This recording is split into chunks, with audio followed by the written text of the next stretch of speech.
Hey, warm welcome to another special episode of the Monday Morning Learning Podcast. And this is another episode dedicated to the International Day Against Drug Abuse and Illicit Trafficking, which UN assigned on the 26th June every year. Warm welcome to Sri Sachin Ghorpade, Zonal Director at the Narcotics Control Bureau Hyderabad, Hyderabad Zone with additional charge of Vizag Zone. Very honored to have you, Sachin, on my podcast today. Would you have any welcome words before I start off with the themes and along with your introduction?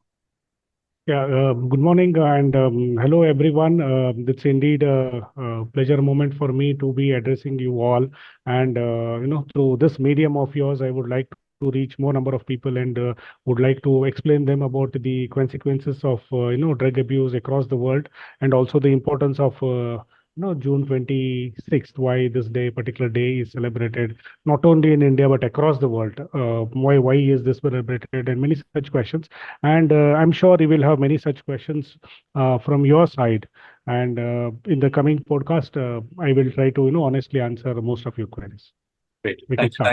Thank you so much, Sachin. So in terms of themes, Sachin, today we're looking at understanding the drug problem. We look at prevention strategies. We'll look at role of policy and law enforcement, where you're coming from, and some questions on the support systems and future directions before we close the podcast. And for the audience, Sachin Ghorpade has actually done his BE and MBA. He's actually worked in the corporate sector for 6 years before joining police service. He's from the IPS from the Karnataka Cadre and presently on deputation to NCB. Overall, 12 years of policing in various districts in Karnataka and Bangalore City Police before he took over this particular role. So Sachin, we are celebrating or having 26th June as the International Day Against Drug Abuse and Illicit Trafficking. Why is it important for us to have a day against drug abuse, according to you? Yeah, the major objective of this particular day, which is International Day Against Drug Abuse and Illicit Traffic, which we also called as World Drug Day, is basically to make this world a drug-free place. And as we know, the drug causes a lot of issues, whether it is on individual level at health, or at a social level, or at an economic level, or per se at a national level and international level. It is creating a lot of issues. So in 1987, the United Nations General Assembly actually passed a resolution wherein all those member nations have to basically celebrate this day. Of course, every day, every minute, every second, we have to fight against this particular demon, which is slowly eating all the youths, and which in turn affecting the entire nations and world at large. But there has to be a particular day on which this event has to be organized and more awareness has to be created among public, and so that all the people are on the same page. And it is not just a district event or a state event or a national event. It is an international event. And June 26th, you will see across the world, all the countries will be trying their bit. All the societies, all the communities, all the law enforcement agencies will be doing their bit to share the issue of this, and to share the awareness among the public at large. Perfect. Thank you, Sachin. So let's look at the first thing in terms of understanding the problem and looking at the scope of the issue. What's the current state of drug abuse and illicit trafficking globally and in our region, and how has the situation evolved over the past decade? And if you can also look at Telangana especially. Yeah, see, to quantify it, it is very difficult. We do have figures which are the one where we do cases, like whether it is law enforcement perspective, or it's just the local police, or the central agencies, or whether it is customs and all. So cumulative figures will still be just a tip of iceberg, because millions of such cases remain unnoticed. Yes. But if you look at it, it is there already. This year's theme is evidence is clear. Yeah. Okay, evidence is clear. Invest in prevention. Yes. That's what is the theme. So now let us not go into the numbers, and I don't want to bother you with this million number of cases, this much of kgs and all. That is not immaterial. The basic objective of this program is to generate more awareness and to to tell public that how serious this menace is. Now, if you look left and right, you would have already seen some people who are addict. Yes. You have seen it has already reached many of the schools, neighborhoods. where, it has been laced with chocolates, it has been laced with cakes, cupcakes, people are not aware what they are eating, and over a period of time, they become dependent. And then when they become dependent and when there are changes in behavior, when there are withdrawal symptoms, people will start knowing. And by the time, a lot of damage would have already been done. Yes. So this is an offshoot of economy. Economic development as in when it progresses. If Mhm. you see it, it doesn't happen in a rudimentary society. It happens more with where there is an economic outburst or economic growth is there, where Yes. people can afford these kind of things. Is one thing, and second is the technological availability. Yes. Okay, and the modes of transportation. Now, Mhm. most of these drugs, okay, at a local level, India had always been a victim of cannabis, which is called as ganja. If you go back to our ancient textbooks and whatever that folklore tells us, and with interaction with your grandfathers, great grandfathers, they Mhm. were, in to some extent, were had this kinds of problem. That is ganja in the South India and cannabis, what we call it in English in Yes. ganja or cannabis.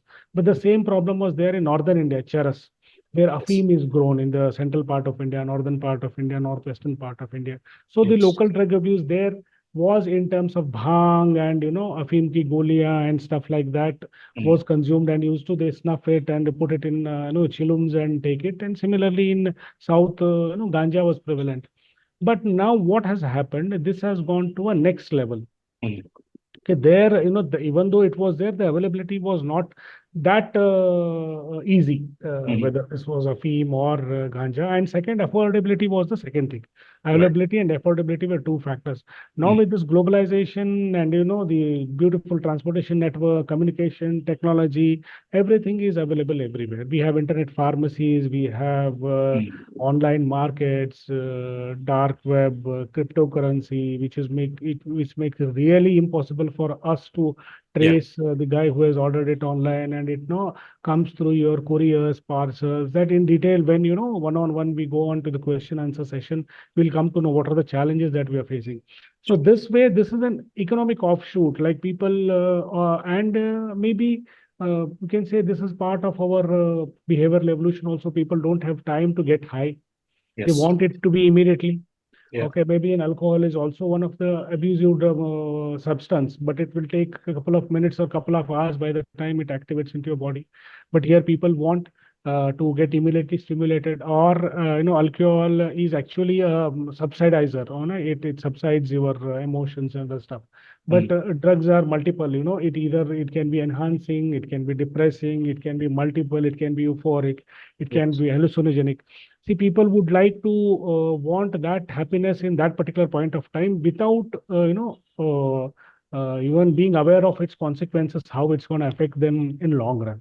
Absolutely. So Absolutely, Sachin. that way, Mhm. the scope is massive. I don't just want to number it, but Mhm. we all know, everyone who is hearing this podcast, I'm sure definitely he or she would have come across one or two victims.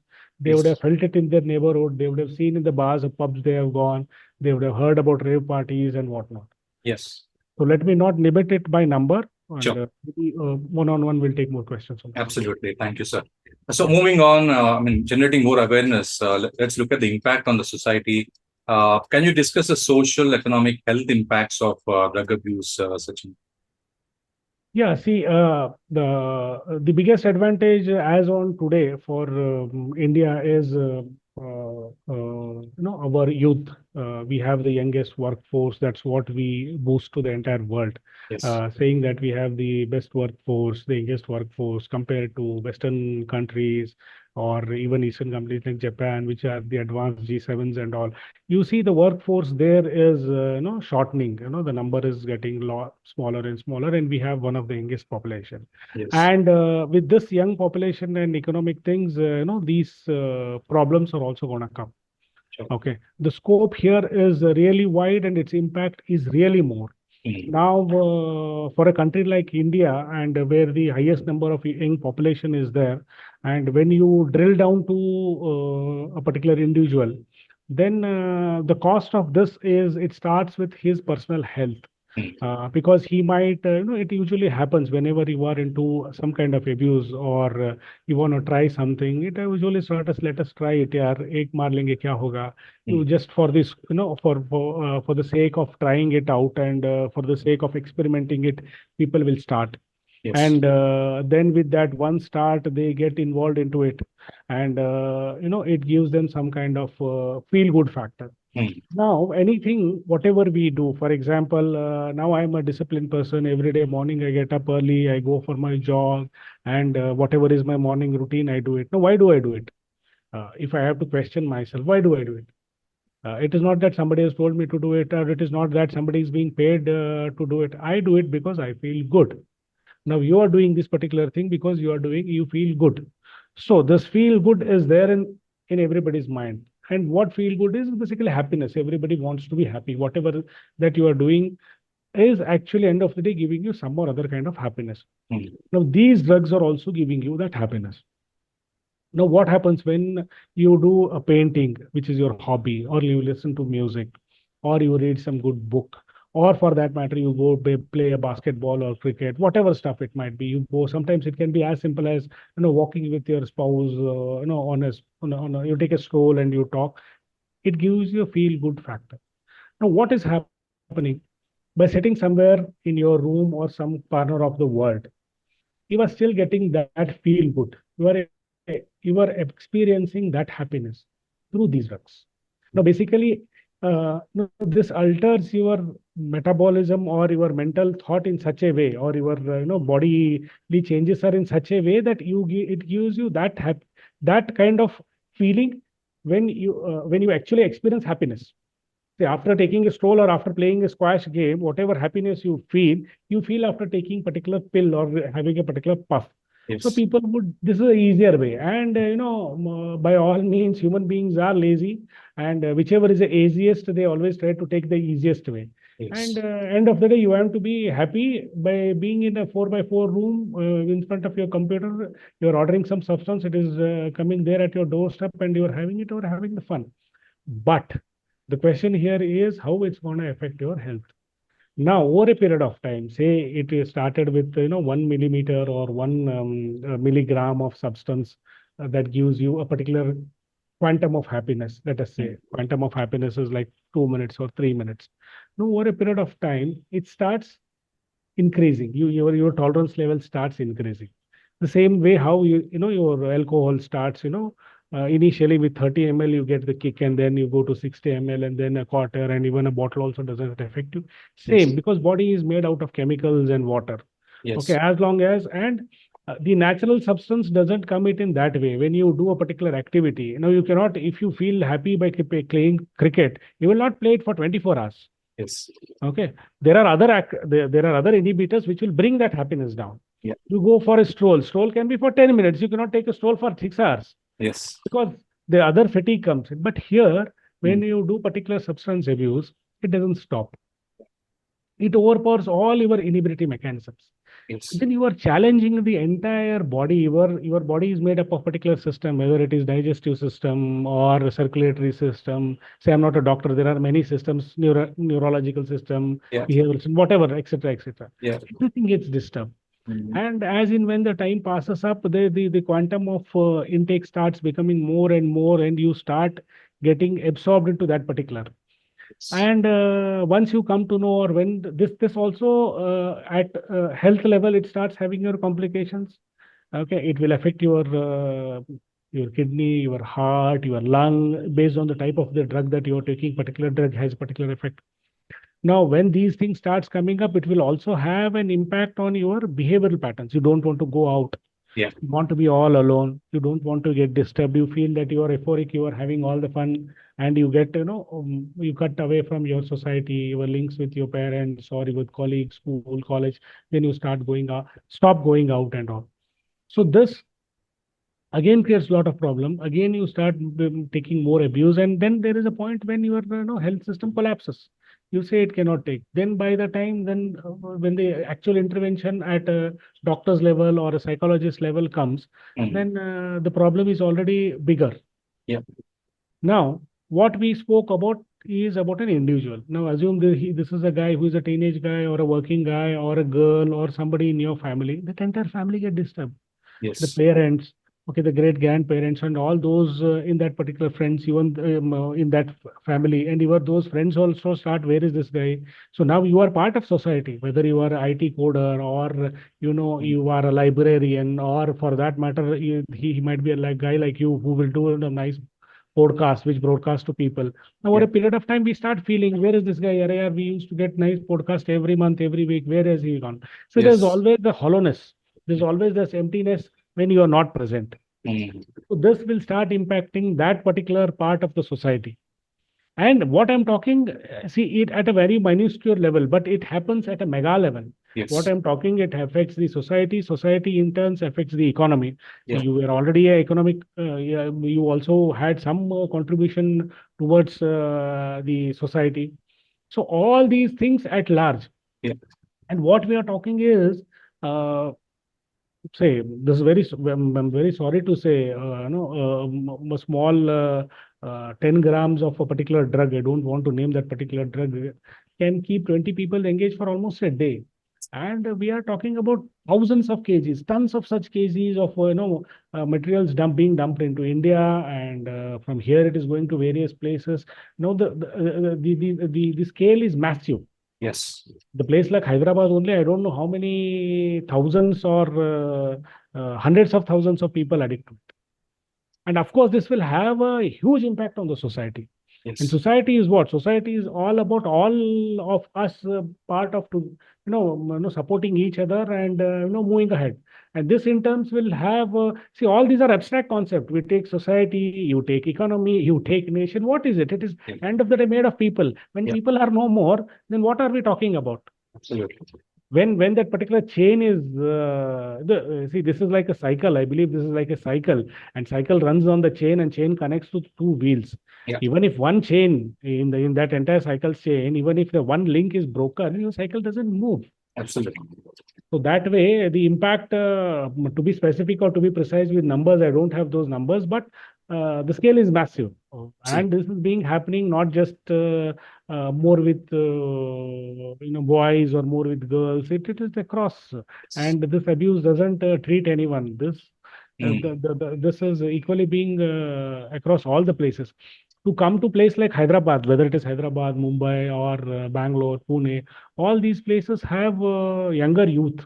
Mm. And with this advent of information technology, whatever is being launched somewhere in the nook and corner of the world will immediately be available here. Absolutely. Earlier, there was this technological barrier. People will come to know only when they used to travel from here. Yes. Something has happened in New York, unless and until somebody goes to New York and come back, or Yeah. somebody calls and tells someone, still you wouldn't appreciate. But now, the moment it is launched here, it is simultaneously launched here. So it's indeed a very serious effect on society, which includes social, economic, health, and many of the communities, many of the families are being shattered. Absolutely, Sachin. So I think thank you so much for going in so much detail. I think let's now look at the prevention strategies or the preventive measures. Yeah. What are some of the effective preventive measures that have been implemented to curb drug abuse? And can you share any successful case studies or programs either in India, Hyderabad, Telangana, or across the world? Yeah. See, I will first explain you about the role of my organization. Sure. So, as you have already mentioned, that I'm a Zonal Director of Narcotics Control Bureau. Now, what is Narcotics Control Bureau? Narcotics Control Bureau is an apex agency of Government of India. Yes. Okay, and it is taking care of all the issues related to narcotics and psychotropic substances in India.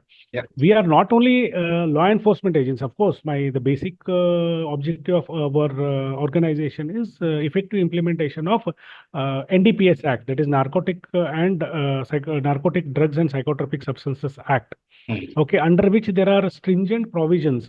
Okay, and stringent punishments against those who involve into this kind of trade. Not just a trade, even possession. If something is found in your pocket, you are part of that. Yeah. Then you consume it, you are part of that. You transport it, you are part of that. You manufacture it, you are part of that. You trade about it, you are part of that. So in or when one or other way you have financed it, you are part of that. In one or other way, you get some kind of benefit out of it, you are part of that. So this law is very, very stringent. Why this is so stringent? Because we know the issue of drug is one way. Once you fall into this abuse category, it's one way, and the ultimate is death. And we don't want to lose our younger generation. And it is not just an Indian problem; it is across the world. And we are all in the same boat, whether it is United States of America, or it is Great Britain, or Australia, or take or Russia, or even our neighbor Pakistan. Everyone is in the same boat. And all these countries, whoever are the members of United Nations and those who are not part of United Nations, are also cooperating as far as issue of drugs is concerned. Yes. And now, when we talk about the role of NCB, at a local level, we have police stations. That is, the state police force is equally empowered under NDPS Act. The state excise department is also there.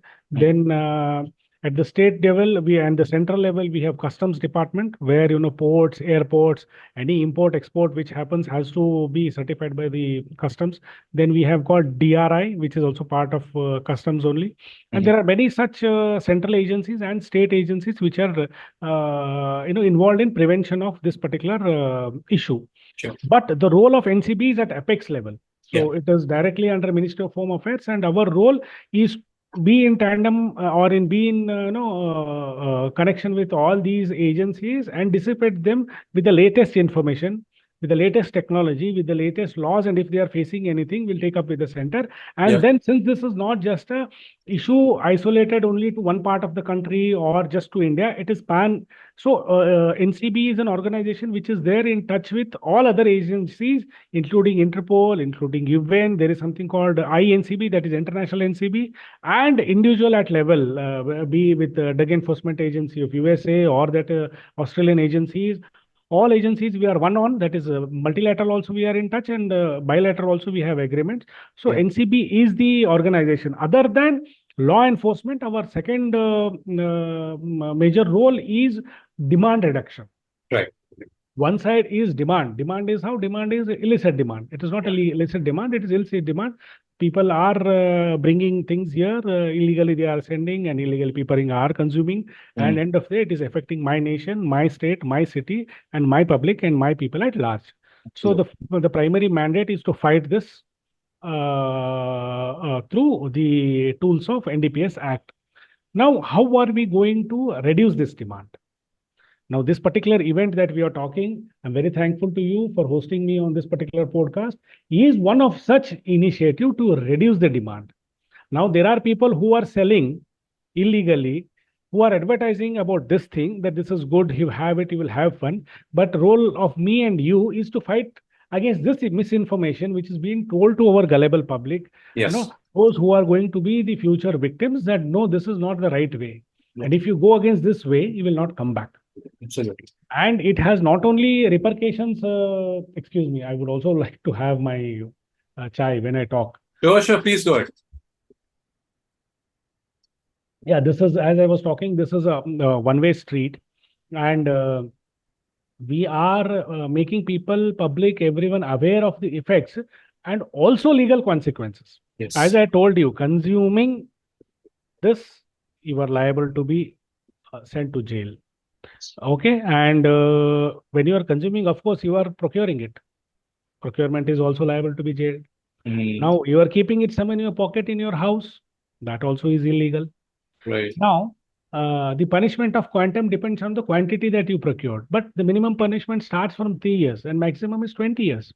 Now, if I have to talk about the recent case studies, in Hyderabad, in last 3 months, we have 3 convictions in which the minimum punishment was 15 years of regular imprisonment.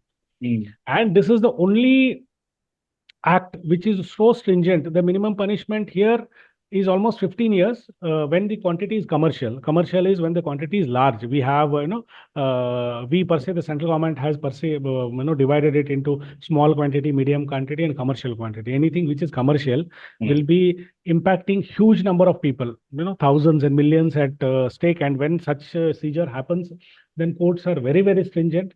And in this particular act, you don't have bail only. Yeah.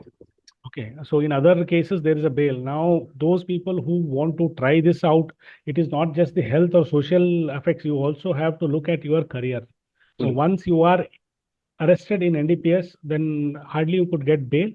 And your future of getting into a government service or getting a passport, as simple as passport, it will Yes, be very difficult because you will be part of something, some criminal network.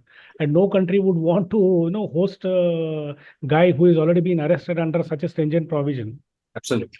Thank you. So we have a two-way system here. One, to tell people that it is going to affect you in a large way, whether it is health or social or economic. Yeah. But if you, in spite of this, you still want to indulge, then we do have other mechanisms to, control this. Excellent. Yeah. Thank you, Sachin sir. So let's look at the role of education and community involvement for drugs. So questions typically are around how important is education, the prevention of drug abuse, and what age group should be targeted for education programs. To start with, specifically on the role of education, Sachin sir. Yeah, as we know, most of the things, this happens more in schools, colleges. Schools per se, the focus is more on high schools, okay, where it's teenage and maybe pre-teenage students or pre-teenage group till high school, till university college education. And see, earlier we thought like the focus is only on education institutes of higher education, like post graduation, where MBA, or MTech or higher courses, postgraduate courses are there where they were doing these things. But it is there from high school till to schools and colleges. And it is not just the education institutes. We are also now involving corporates. Like the other day, I took a program for corporates in Hyderabad where, we called a lot of software companies, a lot of pharmaceutical companies, a lot of automobile companies, a lot of people from corporate sector were also part. You have to keep an eye on your employees as well. Absolutely. So the role doesn't only stop at schools, colleges, or education institutions. It is also, the place of works, and we are also inviting, certain agencies like Brahma Kumari, it could be, or Isha Foundation, and many such. I'm just taking an example, not just to mention these two, but there are many, self-help groups, NGOs, which are coming up. We are also involving these residential welfare associations also. There are certain shady areas where they feel that some drug activity happens or some drug addicts, they come and they, do these stuff and all. Sure. So the involvement of various, communities and people are there, but the focus, of course, is on collegiate education, and more focus is on graduate and postgraduate colleges. Now we have a program from under the leadership of our DG, Mr. Pradhan sir. We have something called Mission Drug Free Campus. Right. Where we are writing it to major universities, large universities. For example, in Hyderabad, it could be Usmania University or ICFI private national universities there.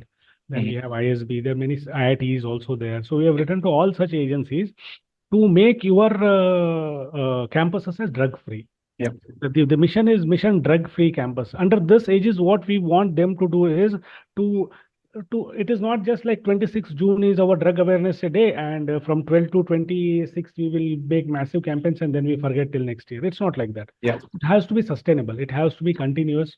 It has to be an ongoing activity. Now we are more of a law enforcement agency, and year along we cannot be continuously involved in awareness. So what we have done is we have identified these major colleges and all, and then we want them to appoint a nodal officers. Right. Who will be head of this Mission Drug Free Campus. Absolutely. There they can make small groups, okay, where they'll have discussions. And then in their schools and colleges, they will have seminars, workshops, and case studies and all these discussions. And they can put up the boards like, this is a drug-free campus. And then these kind of initiatives are there at school level, colleges levels, and various university levels. And central government, with association with MHA and our own department, we have something called e-pledge. Okay, there's a particular website, and I'll also share you that QR code. Sure. When you go to visit that particular website and scan that QR code, you will go to that particular thing and you swear Right. that I'm not going to indulge in any of these drug abuse activities. For that, you will get a certificate. So that you are committing yourself, and we Yes. want all the schools, colleges, and all the even the private sector, corporate sector, various other institutions, all walks of life basically to be involved into this and take a pledge that we will not do this and we will not support this, and whenever it is possible we will try to raise a voice against this. Exactly. So thank you so much for going in detail. You did cover in terms of the role of policy and law enforcement, but in case you want to cover anything more, what's the role of the government policies playing in preventing drug abuse and illicit trafficking? You did cover some of the aspects. Are there any specific policies or laws that have been particularly effective? Yeah, by and large, see, there are now it is you can say it is a two-pronged approach. The first prong is basically to demand reduction, that is prevention, we can call. In my technical term, I'll call as a demand reduction, which is illicit demand. You can say it as a prevention. Now, how we are doing it is it not just NCB or MHA which is doing, Minister of Social Justice at national level, and we do have Ministry of Social Affairs. Each state might call it in a different name. In Karnataka, it is called as Department of Social Welfare.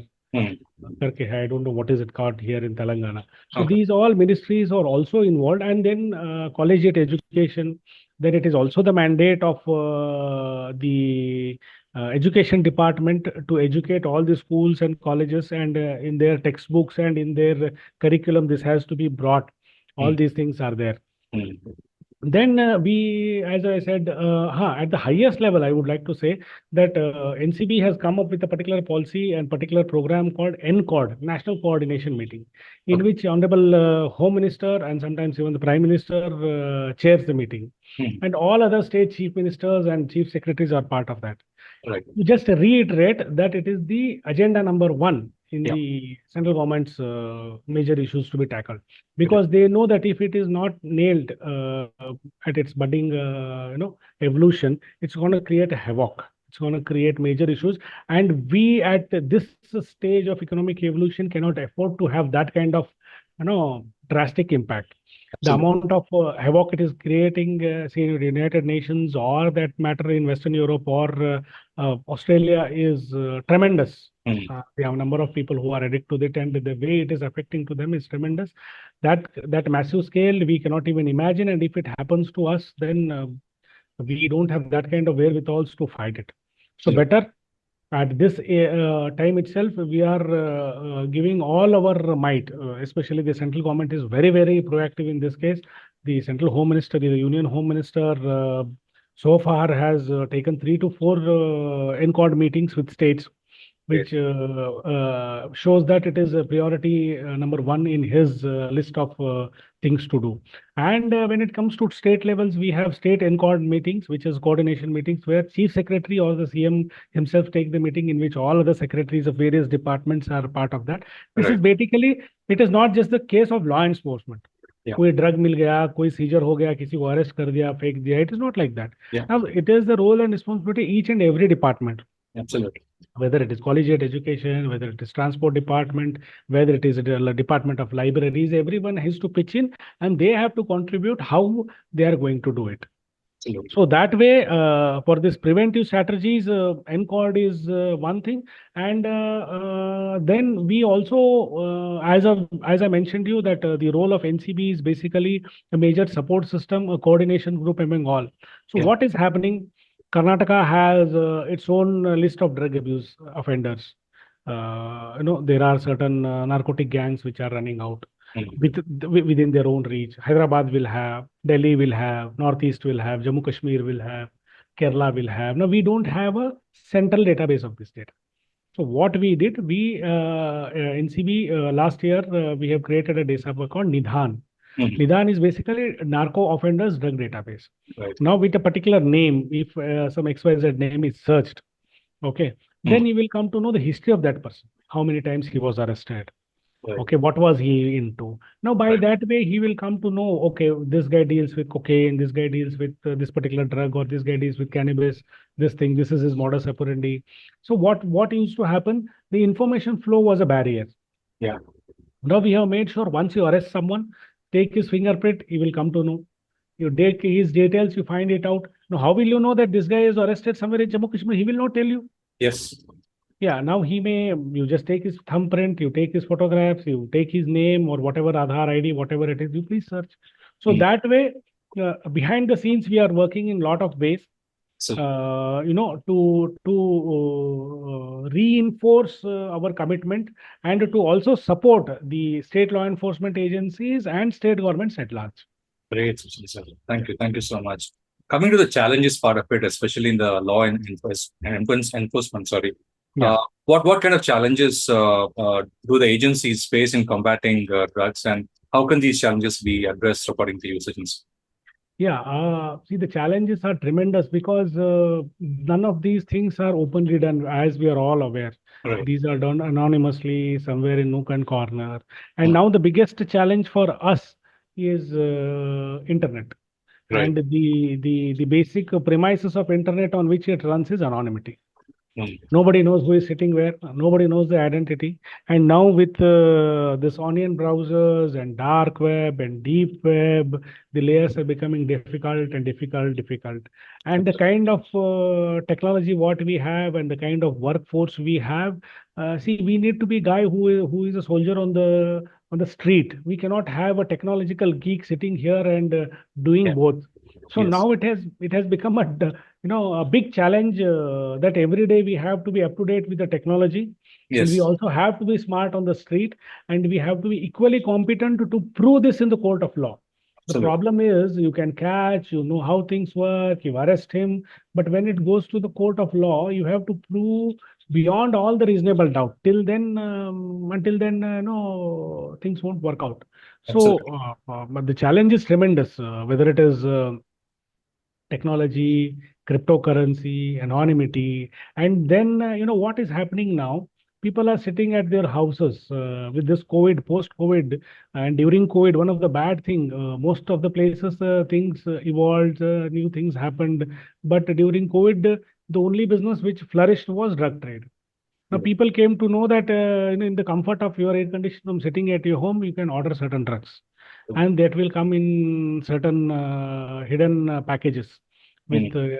it could be any of the postal agencies, it could be courier companies, and they hide it in such a way that and say 5 or 10 grams of something which has to be stuffed in something. Do you think it is so difficult? And India is such a massive country. Imagine how many million packets are received every day, imported here, exported here, goes from one state to the other state. The the challenge is incomparable. Absolutely. Okay, and we don't have that kind of technology, and always technology have price tag, no? Yes. If you start opening up every parcel, checking everything, and what we are talking Mm. might be 0.1%, 0.001%, then in order to check all these things, you are actually disturbing the actual legal or the cleaner business which is doing. So unless and until you have particular information, now how are you going to get this information? This information is not something which is easily available. Yes. It is not like two people fight, somebody hits someone and comes to station, nahi sir, humne isko maar liya, isko pakad lo. This doesn't happen that way. So, and with our limited resources, Yeah. it's indeed a challenge, especially the way they conceal it, the way they transport it. It's massive. It's really a challenge. Absolutely. Yeah. I can feel for you, Sachin, sir. I was actually wanting to ask you on, innovative approaches and how can technology be leveraged, but after you answered it, I think it's No, in definitely, spite of that, yeah. there's, Yes. there's always a brighter side of it. In spite of that, we have busted 24 major online drug cartels Excellent, sir. in India. So NCB alone has busted 24 cartels. And in one of the cases, the quantum was like mind-boggling, 2,500 crore worth of drugs. Wow. So don't think that people are very smart and they can do and get away with it. No. Yes. In spite of all these, we still have the best of the best resources, and we have identified people, we have arrested. These are very interesting. If you're aware of Breaking Bad kind of makeshift lab was being run somewhere in South India only. I don't want to name the place. Okay. And we could catch the guy. The guy thought he's very super smart, Mm. but we seized him. We have put him behind bars. I'm sure at least for 20 years he'll not come out. All his assets are frozen. And by the way, one more thing, this law is not like any other law Right. where, you commit some offense and go and then you take a bail and come out. No, we will also seize all your properties. So there's a financial investigation, whatever you have earned out of this money or anything which is directly or indirectly connected to this money, we are going to freeze. Right. So we are going to squeeze that entire network. So it is not like just, you went out after that, you come back and still you enjoy that the economic fruits that you had already, over a period of time gathered. No, that doesn't happen that way. Thank you. Thank you so much, So sir. in spite of all. Yeah, absolutely. So in terms of the last question is around call to action for our listeners. How can our listeners get involved in the fight against drug abuse? And are there any resources or organizations you recommend that they check out? Sachin sir.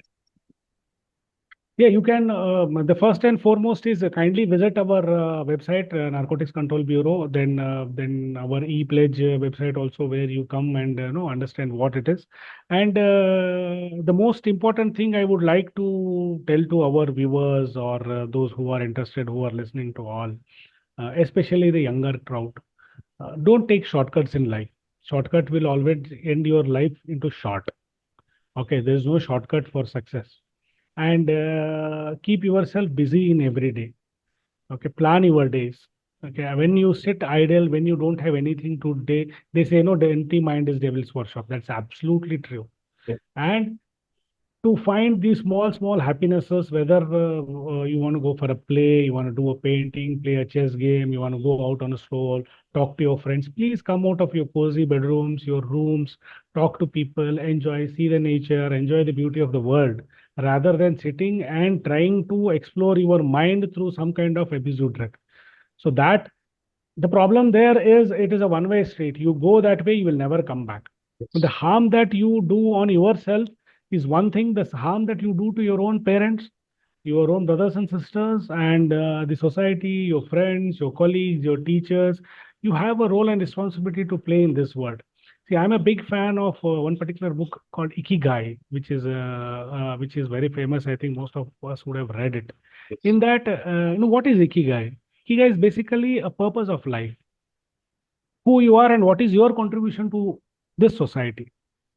That's what it is about. Of course, he would have told you about longevity and all that stuff. But all that thing that connects to all those successful people is they have something to do in their life every day. They will do something. He's a barber, he's an electrician in that village, somebody, something. He is of some use to something, whatever it is. He might be a carpenter, he might be a doctor, he might be a lawyer. Who you are, contribute to your society. When you have things to do, when you are part of this society, then there are hardly any chances that you will deviate. Okay, I've never seen any successful doctor or lawyer or a mechanic or somebody who is always busy will get involved in all these things, because he has so many things. He'll hardly get 1 or 2 hours in a day, and that too he would like to spend it wisely. So what I want you guys to design your days, plan your things, and involve yourself. If you don't have anything, please take up some new hobby, start a music, be some creative, read some books, go out, do things. Once you don't do anything, you think that being alone, I am happy. Being alone, that's where the root cause. That's where the issue starts. So my request to all the viewers is, we are a people of 140, right? 140 crore now. I don't know the exact 140 number. crore, yeah. So इतने हजार जहाँ में इतने लोग हैं यार, बाहर जाओ, बातें करो, हंसो, घुलो, मिलो. That will give you more kick. That will give you more happiness than injecting some chemical and giving you a false happiness. So to be technically going into the concept of giving you happiness that I told you, we all look for that happiness or feel Yes. good. So Yes. there are certain things called endorphins, which are released in your mind when you do some particular activity. Yes. They say, I read Ikigai and I felt good. So some endorphin is released. Now what happens? These particular drugs will do the mimic the activity of endorphin and Yes. go and block all those endorphins. Tomorrow when you do a activity which would release endorphin, will not release endorphin.